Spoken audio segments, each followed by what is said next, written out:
Magandang umaga, Yes Wanted. po. Opo. Sorry ha, Oo istorbohin ka nga. namin. Ito po si Chacha. Go, Cha. Oo. Yes, good morning dito sa Pilipinas, Attorney Christina Conti. Anong oras na po dyan sa The Hague, sa the Netherlands? Good morning, DJ Chacha. Yes po. 1:32 AM. Naku po, pasensya na po. Pero maraming salamat kahit 1:32 AM po dyan, Attorney Christina, nagpaunlak pa rin po kayo sa isang panayam. Mamaya nga po magsisimula na itong kung tawagin nga ay confirmation of charges ng Pangulong Rodrigo Duterte. Para lang po maintindihan naming lahat, ano po bang aasahan natin na mangyayari mamaya? Mamaya, sa mismong schedule, ang kalakaran maririnig natin ay pagbabasa ng sakdal or yung charges at yung opening statements ng tatlong legal teams, Mhm. prosecution, victims, at defense. Mamaya rin, bandang gabi, ito na yung 9 o'clock na time, ay kasi yung 2 o'clock to 3 PM dito. Tapos parang 9 o'clock to 10 o'clock dyan, pero ang pag-ere ay 9:30 to 10:30. Ang maririnig natin ay panimulang argumento ng prosecution. Mhm. So, ano na 'to, yung nagsasakdal, i-e-explain niya kung ano ba talaga yung latag ng charges. So malinaw na malinaw kasi yung iba nalilito, hindi pa ito trial, ito po ay confirmation of charges, kaya napayagan ang dating Pangulong Duterte na hindi po mag-attend sa mangyayari pong session mamaya. Tama, Mhm, mhm. Ano lang 'to, ang hirap kasi sa iba trial, hearing, Kaya nga. vista, parang pare-pareho. Sa totoo hearing siya, Oo, oo.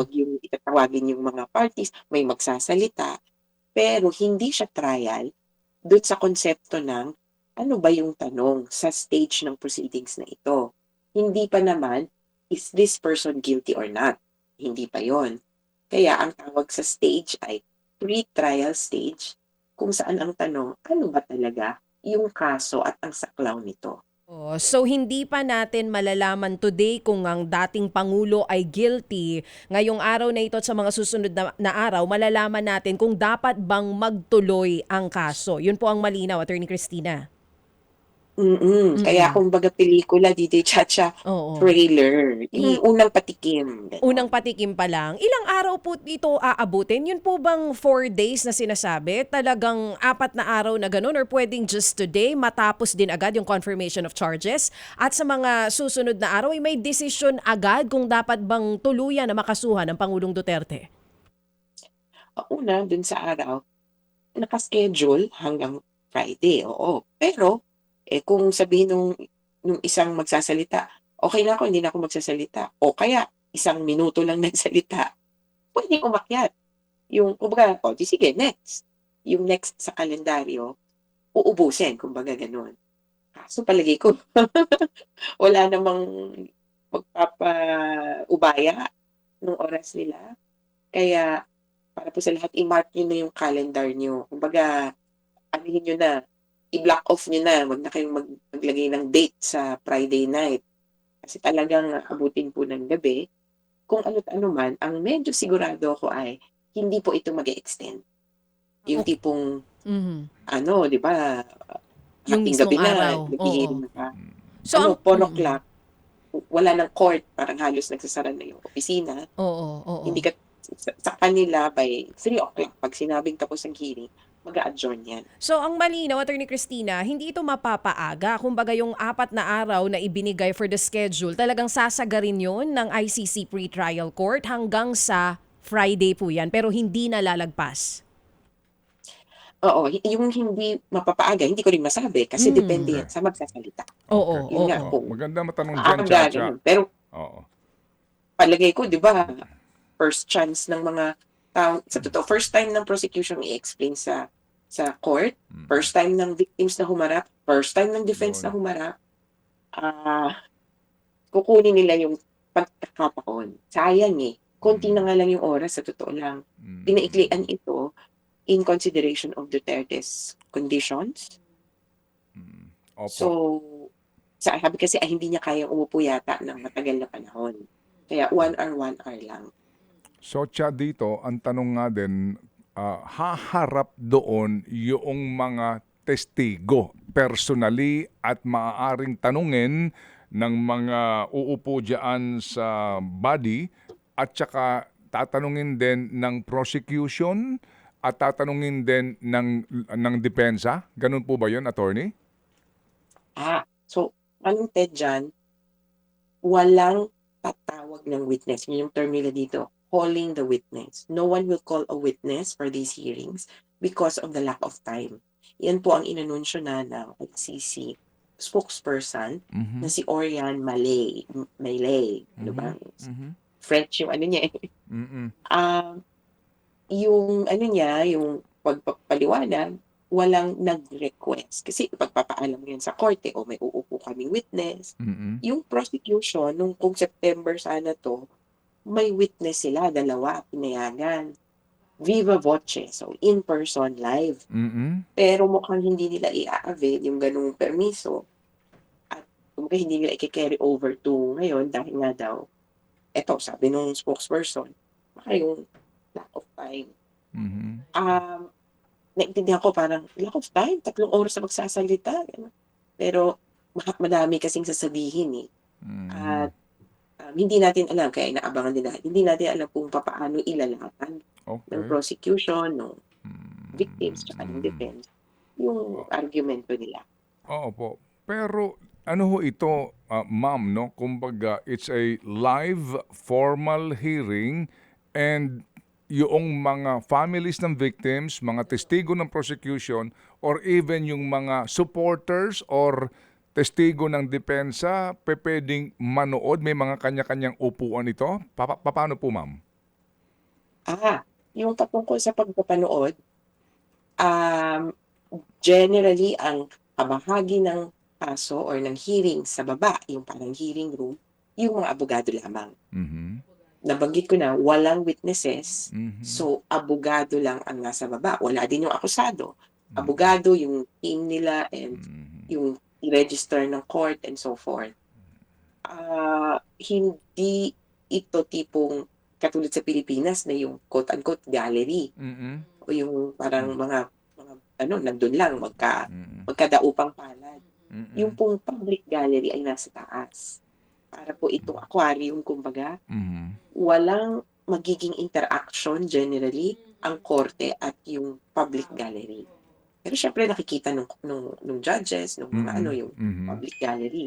Ang Mm. public gallery po ay sa technical sense open to all.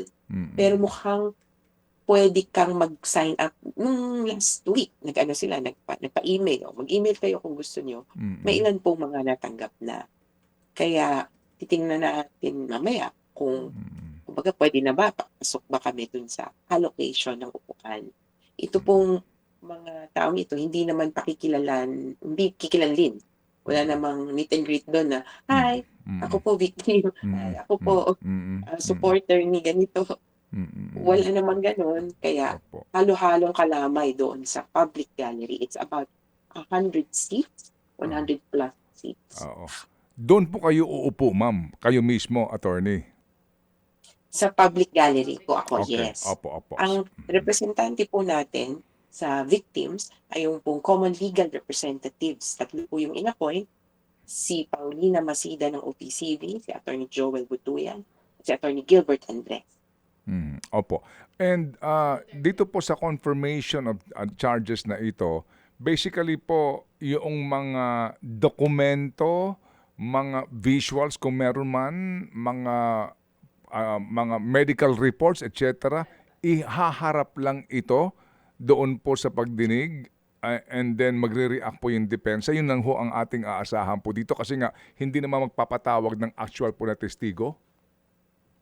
Posible yan ano, Ted, na parang kunyari, presentation gano'n. Mm. Kasi wala silang testigo, so Mm. walang magsasalita. Mhm. Kailangan paano nila mako-call in yung, ebidensya. Nitong ibang hearings na nakita ko, parang nagre-reference lang sila. In document number ganito, ganito Mm. yung this is Mm. what we will prove. And to take note, hindi naka-address ang kanilang argumento or ang kanilang sasabihin Mm. sa defense, kung sino man or sa prosecution or vice Mhm. versa. Mhm. Naka-address ang lahat sa judges. Kasi ang kinukumbinsi natin dito yung mga huwes. Opo, opo. Kinukumbinsi ng mga parties na, Judge, Mm. ito ang ebidensya namin. Tingnan mo, pasilip Okay. mo. Opo. Pwede at Mm. dapat talagang magbukas ng trial kay Duterte, di ba? Mhm, So, sa kanila naka-address at mukhang yung judges din ang sila ang may kapangyarihan. Ang judges ang may kapangyarihan na para opo. mag-interrogate o magtanong. Diyan ho ba lalabas din yung mga co-conspirator dito sa hearing na to na mailalantad na formally in an open public hearing na ito yung mga co-conspirators? Posible, pero co-perpetrators, I'm sorry, Attorney. co-perpetrators? I'm sorry? Posible kasi paano mo ipapaliwanag na nitong araw na ito, ganito, inutos ni Duterte ang ganito. At kino niya inutos, di ba? At isinagawa ni unknown person, di ba? Kaya nga dinisclose na yung redactions. Supposedly, para matulungan tayo, hindi na surprise dito sa proceedings. Tingnan natin kung may iba pang mga pangalan. Hindi lang, Okay. sa totoo, may ibang pangalan na sa pre-confirmation brief, yun yung mas mahabang dokumento na kadikit ng document containing the charges. May ibang pangalan na nakalagay na hindi co-perpetrator, si Sunny Buenaventura na banggit. Ito yung aid, parang talagang mahigpit na alalay, for lack of a better word, aid ni Duterte. Hindi siya nakabilang sa co-perpetrators, pero nabanggit. Kasi importanteng sabihin na tatlong tao ang, kumbaga, answerable yung mga hitman ng DDS. At isa doon kay Fanny Buenaventura. Posibleng wala lang talaga siyang ganun kalaking role dun sa buong plano, sa quote-unquote common plan, Opo. pero naging bahagi, naging utusan, naging kumbaga, yung parang chain of custody, napunta sa kanya yung authority. Kaya, posibleng may iba pang mga pangalang mabanggit. Okay. Sige po. Bukod Oo. sa co-perpetrators. Okay. Go siya. Attorney, kanina binabanggit niyo po, kayo nasa may public gallery kayo. May mga, bukod kay Attorney Nicholas Kaufman, may mga ilang nababanggit na pangalan dito na present daw po sa confirmation of charges hearing mamaya. Kagaya po ni dating Executive Secretary Salvador Medialdea, sina Martin Delgra and others. Ito po Delio, ba, yan, opo. public gallery din po ba sila o doon sila sa baba mismo kasama ni Attorney Nicholas Kaufman? Hindi malinaw sa akin dahil una, kailangan may permission from the court, hindi basta-basta yung pupunta sa baba. Oo. May security clearance din yan para pumunta sa baba. Oo. Kung naayos yan ni Nicholas Kaufman, pwede yung anim sa baba. Pero kung hindi, posibleng nasa public gallery din po sila. Okay. Ako Sige. po, Attorney Cristina, medyo curious ako. Sa mga past ICC cases, yung pag-waiver na hindi pupunta dyan po sa confirmation of charges, first time po ba ito na nangyari? Hindi naman. May ilan ng dati. Mga ilan-ilan. Tapos, noong September, sa totoo lang, merong nag-confirmation of charges na absent. Yung akusado, hindi pa nga nahuhuli. Sabi ng ICC, oo nga naman, kasi sa confirmation of charges, hindi naman kailangan present. Opo. Precisely may waiver. Sige. Kaya naging malaking frustration noong September, ba't di pa tayo nagtuloy?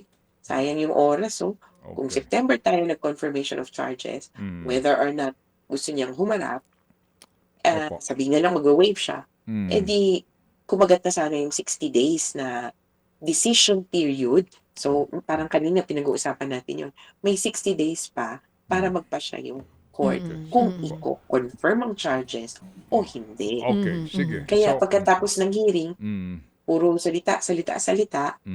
Ang ending nito, sa dulong araw, sa dulo merong maliit na panahon, 1 hour, para pag-usapan yung detention review. Opo. Tapos na. Opo. Wala yung space para mag-announce ng decision ng judges kasi hindi pa due. Opo. Mag-announce kaya sila ng arrest warrant ng ibang mga perpetrators?